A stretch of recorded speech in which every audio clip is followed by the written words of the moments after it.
औज़ु बिल्लाहि मिनश शैतानिर रजीम बिस्मिल्लाहिर्रहमानिर्रहीम। अल्लाह के नाम से शुरू करती हूँ जो नहायत मेहरबान और रहम करने वाला है।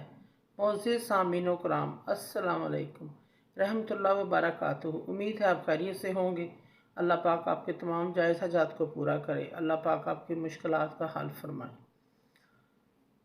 आमीन सुम्मा आमीन या रब्बल आलमीन।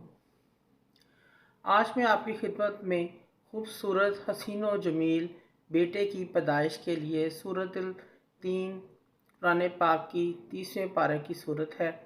सूरतुल तीन इसका वजीफ़ा लेकर हाज़िर हुई हूँ। मेरे कोई बहन भाई ये चाहते हैं अल्लाह पाक उनको खूबसूरत बेटा अता फरमाए। उनको चाहिए कि ये सूरत पढ़ें कि हमल की इब्तिदा से जब हमल ठहर जाए, हमल के शुरू से लेकर 9 महीने तक आप चीनी की एक प्लेट सफ़ेद रंग की ले लें। चीनी का एक बर्तन होता है, चीनी की प्लेट ले लें। उसके ऊपर आपने कुरान पाक की ये सूरतुल तीन लिखनी है और नहार मुँह खाना खाने से पहले प्लेट पर लिखी हुई सूरत पर पानी डालकर उसको अच्छी तरह घोल कर पिला दें।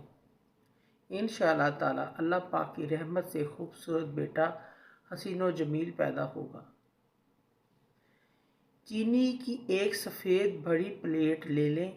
उसके ऊपर मार्कर के साथ सूरत लिखें, सूरत तीन। फिर उसके बाद इस प्लेट में थोड़ा सा पानी डालें और उसको घोल कर जब स्याही घुल जाए मार्कर की तो वो उस औरत को पिला दें। नहार मुँह आपने पिलाना है। खाने से पहले पिला दें।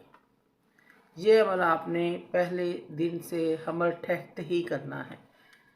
जब उस खातून को पता चल जाए कि मुझे हमल ठहर गया है, उसी दिन से आप ये अमल शुरू कर दें वजीफ़ा, और 9 महीने तक आपने ये अमल करना है। हर महीने में 1 या 2 मरतबा प्लेट पर लिख कर पानी पिला दें। 9 महीने तक आपने ये अमल और वजीफ़ा करना है। अल्लाह पाक अपनी रहमत से आपको बेटा अता फरमाएंगे। दुआ है अल्लाह पाक हमें इन बातों पर अमल करने की तौफीक अता फरमाए। आमीन सुम्मा आमीन या रब्बल आलमीन।